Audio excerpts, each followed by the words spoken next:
everyone, welcome back to my channel. My name is Britt, and if you haven't subscribed yet, you probably should because I talk about geeky things, but today we're gonna do episode 2 of my acting 101. Hi, I am Britt Halaas. I will be your teacher. I have been acting for the majority of my life. I started in 1992. I was born in 1986, so you do the math on when I started acting. And I've done voiceover, I have done on-screen, I have done theater. The majority of my career has been theater, so I feel like I'm a pretty decent expert in a lot of things. Today, we're gonna talk about like auditions and how to. Now, this is not sponsored by anyone in particular, but my friend Michael Coleman did write a great book. I'll leave a link to that below. If you guys have any questions at all, feel free. This will have nothing to do with his book because this is my personal take on auditioning, but if you guys want another great take from a professional, not only just professional, but somebody who owns a school in teaching people to act and teach people to audition, please pick up his book down below and write him a review. Tell him Britt sent you.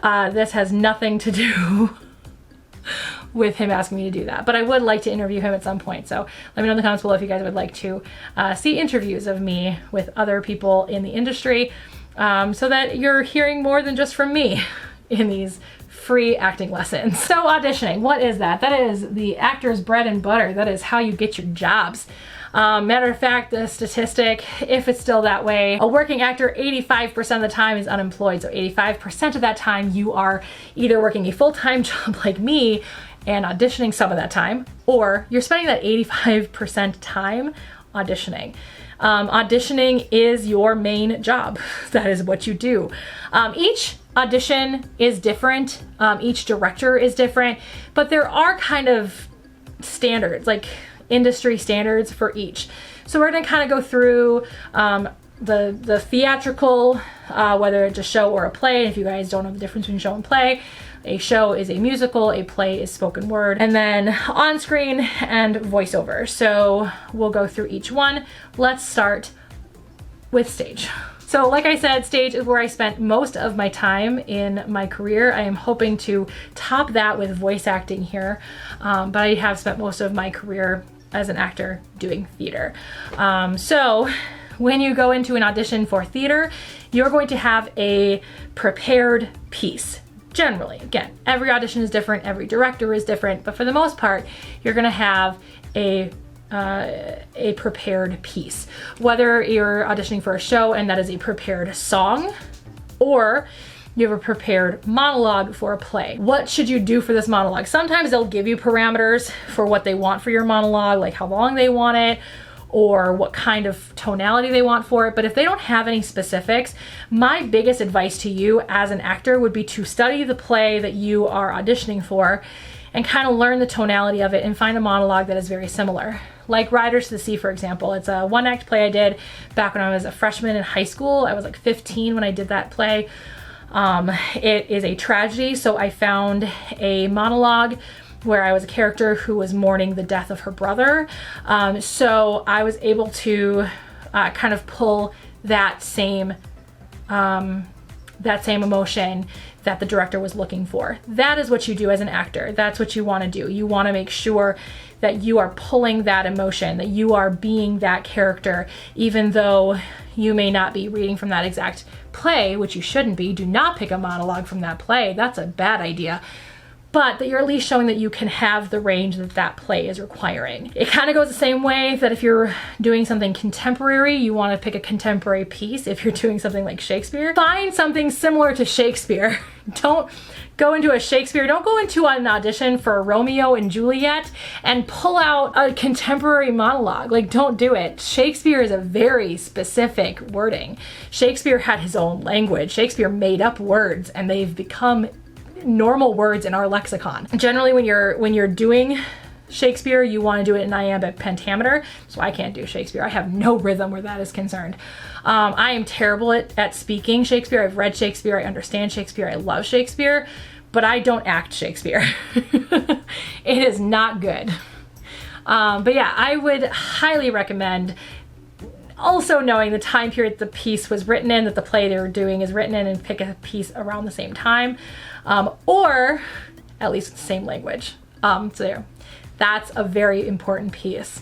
After that, you'll either do what is called a cold reading or a warm reading, where the director will give you a script, tell you, read from this line to this line. You're generally doing it with another partner, a scene partner generally. If it's cold read, you guys basically start right away. If it's a warm read, you are able to go off with the script for 10 minutes, 30 minutes, that kind of spectrum of time, for you to be able to sort of memorize the script, but also kind of come up with a concept with your scene partner and have a little bit more knowledge about what you're doing and what the story is and kind of what you're going about it. So it's definitely a little bit easier. I'm terrible at cold reading. I've never been good at cold reading, mostly because I'm dyslexic and it's hard for me to read.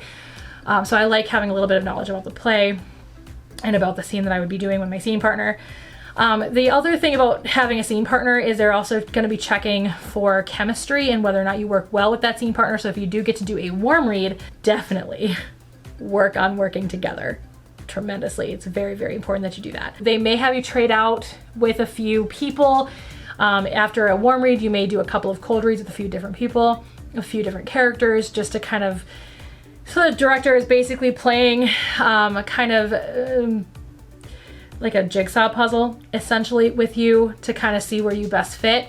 Don't feel bad if you go in for one specific role and then they have you read for another. That doesn't mean that they don't like you for the role you came in for. It just means that they're like, hey, what if I played it this way? And then they'll make that decision based on that. Theater is also a place where callbacks are pretty frequent. So callback is they're having trouble choosing between you and maybe one or two other people for a specific role. So they're gonna have you come in and do basically another audition. It is gonna be slightly different. Again, every director is different. Every play, every show, every audition is different. But for the most part, when you come in for a callback, it means that they're going, this may work, but this person didn't wow me enough the first time, but wowed me enough that I'm considering this person. So this is your chance to like figure out what you could do better to really wow the director. Always do what the director wants. If the director wants you to do your monologue in an English accent, do your monologue in an English accent. If your director says, I only want so many, you know, lines from a song, do that many lines from the song. Never go against the director. Because the director is also trying to figure out, are you workable? Can I work with you? Is this something that, will you take direction well? So take direction well. Don't go, well, he said 1 minute, but if I show him 2 minutes of a monologue, he's gonna really be impressed. No, don't do that. 1 minute. If it is specified a 1 minute monologue, you are only speaking for 1 minute. Be aware of that. That is so important for you to remember. You need to be 1 minute. Don't go against that.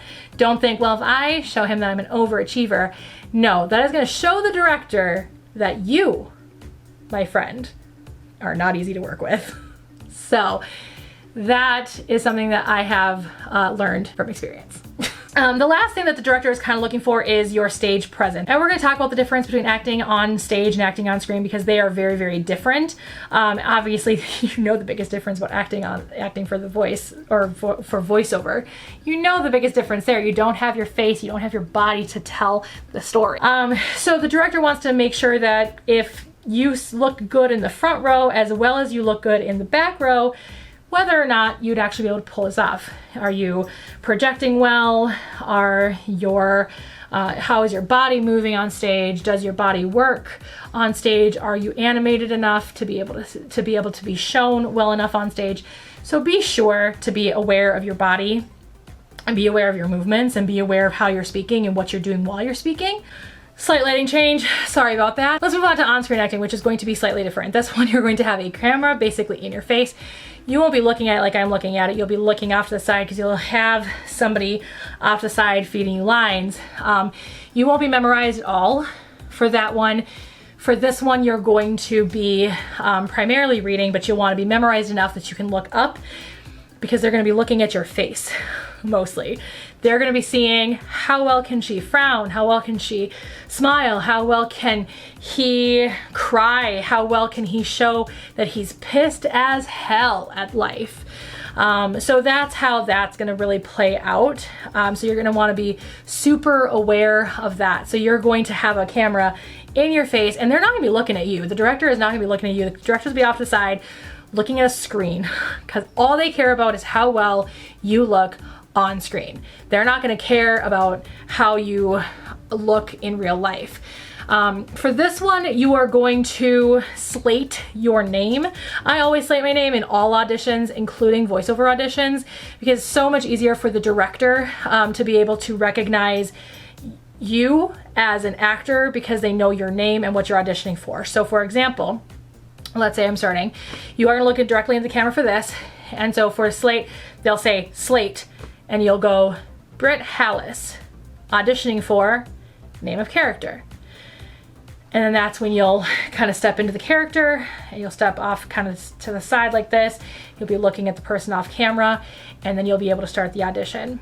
This audition is going to also be kind of a rehearsal of sorts. You'll receive what are called sides. If you're unaware of what sides are, they are pieces of scripts.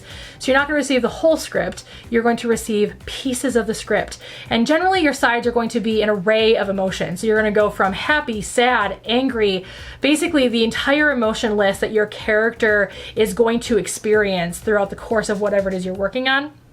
Movie, television show, whatever it's going to be, whatever your character is going to experience, you will be experiencing in your audition. So just be aware of that. That is super important to know.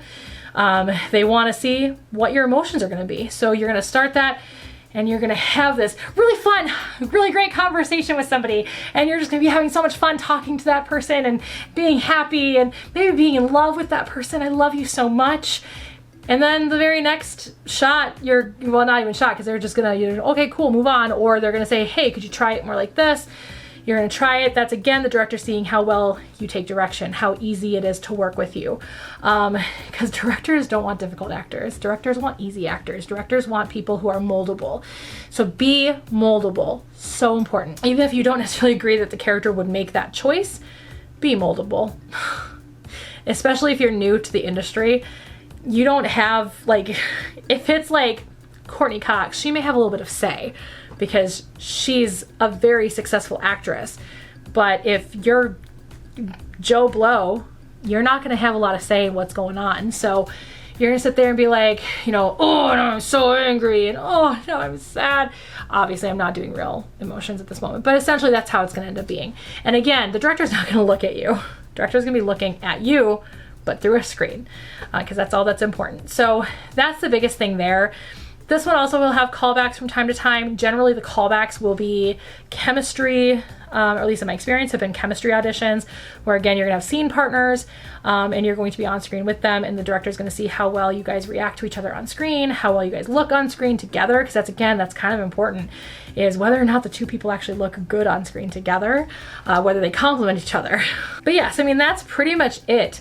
It's just going to be you kind of interacting with somebody who's not an actor, but you have to be acting at them, but they're not gonna be acting back at you. And you're going to be acting at them with a camera in your face, and this person not even looking like he's paying attention to you. Or she, obviously. I've been using he for director. It's not fair. Definitely women directors out there. I am one, so hey, there you go. But yeah, that is the biggest thing about on-screen acting or on-screen auditioning. There's more to it, but it's probably the least experience that I have. Voiceover. So voiceover, again, you're gonna receive sides, and again, these sides are going to be all of the array of emotions of the character. Each script is gonna look slightly different, because now I've never done anime, but I've seen an anime script, just because I have friends in the industry, so I have seen anime scripts. But I have never auditioned for anime. I've never done anime. I have taken classes for dubbing, but I've never done it personally. Like, I've never been in an anime. There we go. That's what I keep meaning to say. So I've never been in a foreign language anything where I've had to dub over somebody else's acting. So I've only done video games here and there, and I have done not like big name video games, mind you, like little indie things. And then I have done animation. So like Western animation, where the animation is done after the voice is done for me. So all three of those scripts look a little different. At some point, maybe we can kind of talk about the differences in those scripts. I may try to pull one of my director friends that I have that we can kind of chat about that a little bit, but they do look a little different. With this one, again, the director is not going to be paying attention to you. Generally speaking, they're going to have their eyes closed because they're listening to your voice and seeing if it matches the character. They're going to have their head down like this sometimes because they're, again, just thinking, does this person match this character? I don't want to look at this person. I don't want to see what this person looks like, because that doesn't matter. All that matters is the voice. Does it match the character? When you receive your sides, you also generally receive a picture of the character, so you're able to kind of concoct what the character is going to sound like. I don't like when I don't get pictures of the character that I'm playing, because it's hard to figure out a good voice without seeing the actual character. So generally speaking, you're going to have at least a rough idea of what the character is going to look like. Whether it's the final render or not, probably not. But at least you can kind of get an idea what the character is going to look like. So you have an idea what the character looks like. You're going to have your sides with an array of different emotions. If it's like a video game, you're gonna have to do a little bit of awkwardness, which is the fighting sounds. Fighting sounds are awkward. Get over it. Get over yourself. They're awkward. So fighting sounds are the aggressive sounds. So the hiya, ha, hua, nya, ah, right? And then there's the hitting sounds when you get hit. The and maybe even a dying sound. Get over yourself. It's awkward. Yeah. Get over it. Because you're going to have to do it. So that's pretty much it. Again, there may be callbacks. Like, again, if they're having trouble deciding between you and maybe one or two other people, they may have callbacks. They may ask you to read for somebody else. They may ask you, hey, have you thought about this character? If you're in a live audition, they could also give you ideas of how to try it again. I have generally not had live auditions. I generally do my audition and send it in, because I generally do it from my home here with my studio box that I built on a video. So that's, again, a place where you're going to want to really pay attention to what the director wants. I have had directors say, I want multiple takes. I want, like, for example, let's say it's how now brown cow. Let's say that's the word you're saying, the term you're saying. The director says, hey, I want, 3 different versions of how you would say that term. So let's say it's how the character, you kind of go, okay, well, maybe it's the way the character says hi with their friends. How now, brown cow? Or how now, brown cow? Or let's say you're going, let's say you can also come up with the idea that maybe this is going to be like a sassy kind of thing, like a ha, gotcha. How now, brown cow? That kind of thing. Or let's say that it's like in Doctor Who, it's like Allons-y for 10 or Geronimo for 11. It's going to be their catchphrase. How now, brown cow? Say it 3 different ways so that the director kind of go, okay, this is their range. This is good. I like this. They may give you actual direction in there. So they may say, try to say it sad, but give me 3 takes. So you have to find 3 different ways to sound sad and saying, how now, brown cow? How now, brown cow? That kind of thing. They want 3 different ways of saying it in a sad tonality. So they may say 1 take and 1 take only. Then you just want to do a bunch of takes on your own and choose the best one, and then go with that one and hope that you chose the right one. You can audition by tape. Oh, it's not tape anymore. You can audition distantly for on screen. Essentially what you're going to do is do exactly what I'm doing right now. You're going to make a talking head video, generally cut from here up. This is where it would be normally cut anyway when they're setting it up, but then they'll send you the sides, you do the side, you slate, you do the sides, and then you send that in.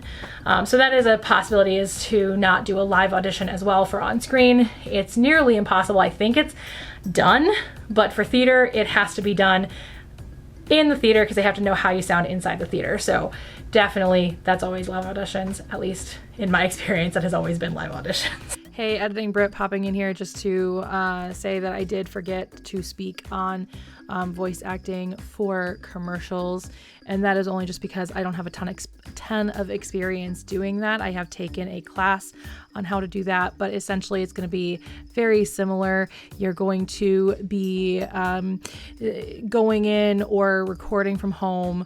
You're going to be slating your name, and then you'll be doing the copy that is sent to you. It's generally not going to be sides because it's not going to be an intensively large script. It is going to just be your copy. And they may ask for multiple takes of it to try and get you to, again, show kind of a different range. They may ask for a very specific voice, like a deep, sultry voice, or a really high-pitched, really fast voice, you know, something like that. So just be aware of that, and don't be afraid to do auditions for commercials, and don't not do auditions for commercials just because you want to do animation or you want to do anime, things like that, because first of all, commercials tend to pay better. The only reason I don't have a ton of experience in it is because, generally speaking, that is going to be an audition that you would generally get through an agent, because most companies go through agencies to get commercials done. So that being said, a lot of times that's going to happen, but I certainly have had experience in commercials. You know, when I was young, that's where I started, was doing commercials, doing voiceover for commercials for a radio station. So obviously I have experience, but I was a lot younger and I don't really know a ton about it, but at the end of the day, commercials pay better. And they can sometimes just be a lot nicer to you to have. So I do apologize for not including that in this particular video, and other actor friends, I know you are going to be yelling at me for that, because the largest amount of voiceover you're going to do is commercials, because that is where where it is less, I mean, it's always going to be competitive. Acting is a very competitive job. It's a very competitive career. It's going to be a lot less competitive when it comes to voiceover for commercials, because most people are going for the animation, most people are going for the anime, most people are going for the video games, because they think that that's more fun and they think that they get to be more character-y, which to an extent is true, but at the end of the day, your bread and butter is going to end up being commercial if you're going to do voiceover, because it pays the best. Just putting that out there. Okay.